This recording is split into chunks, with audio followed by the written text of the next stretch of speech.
السلام علیکم دوستو، کیسے ہیں آپ لوگ؟ آپ دیکھ رہے ہیں انفارمیشن لیول۔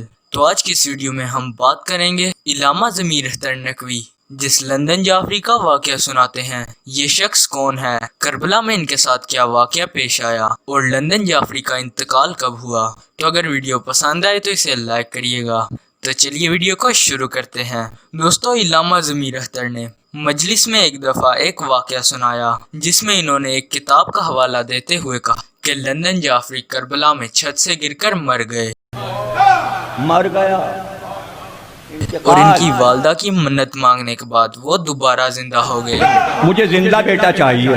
لندن جعفری کہنے لگے میں زندہ ہو گیا۔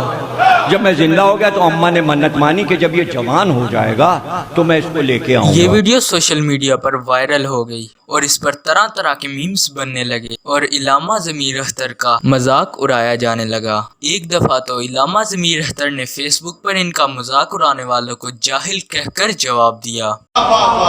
سب جاہل، اور جتنے فیس بک پہ بیٹھے ہیں وہ تو جاہل کیا، ابو جہل کی نسل سے ہیں۔ اور حال ہی میں انہوں نے ایک انٹرویو میں کہا کہ انہوں نے کرونا وائرس کا علاج اپنے روحانی علم سے تلاش کر لیا، لیکن میں نہیں بتاؤں گا۔ نہیں، مجھے مذاق نہیں اڑوانا اپنی چیز کا۔ تو دوستو، اگر بات کریں لندن جعفری کون ہے اور کربلا میں ان کے ساتھ کیا واقعہ پیش آیا، تو ان سب سوالوں کے جواب لندن جعفری کا پوتا مرتضیٰ عباس جعفری فیس بک پر دیتے ہیں۔ لندن جعفری کے پوتے مرتضیٰ عباس جعفری کا کہنا ہے کہ لندن جعفری کے متعلق لوگوں کے لطیفے اور ان کا مذاق ان کے دادا کی شخصیت کو نقصان پہنچا رہا ہے۔ لوگ جانتے ہی نہیں کہ وہ کون تھے اور ان کی کہانی کیا ہے۔ لندن جعفری کا اصل نام سید غلام عباس جعفری تھا۔ وہ 1920 میں بھارتی شہر امروہہ میں پیدا ہوئے۔ ان کے والدین کے ہاں شادی کے کئی سال تک اولاد نہ ہوئی تھی اور بڑی منتوں سے لندن جعفری پیدا ہوئے۔ 1923 میں ان کی والدہ انہیں کربلا لے کر گئیں۔ کربلا میں ایک روز 3 سالہ لندن جعفری گر گئے اور ان کا ایک دانت ٹوٹ گیا۔ شاید اسی وجہ سے لندن جعفری بے ہوش ہو گئے۔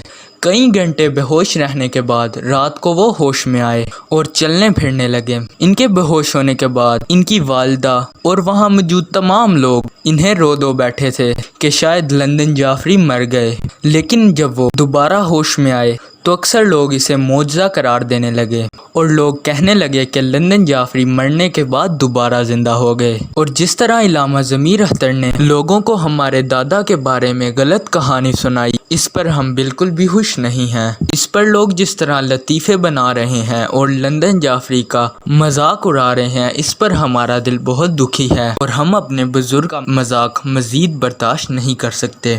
امید ہے کہ لوگ ان کا اصل واقعہ سن کر ان کا مذاق اڑانا اور ہمیں تکلیف پہنچانا چھوڑ دیں گے۔ چینل کو سبسکرائب کر لیں تاکہ ایسی تمام اچھی ویڈیو آپ کے لیے لاتا رہوں۔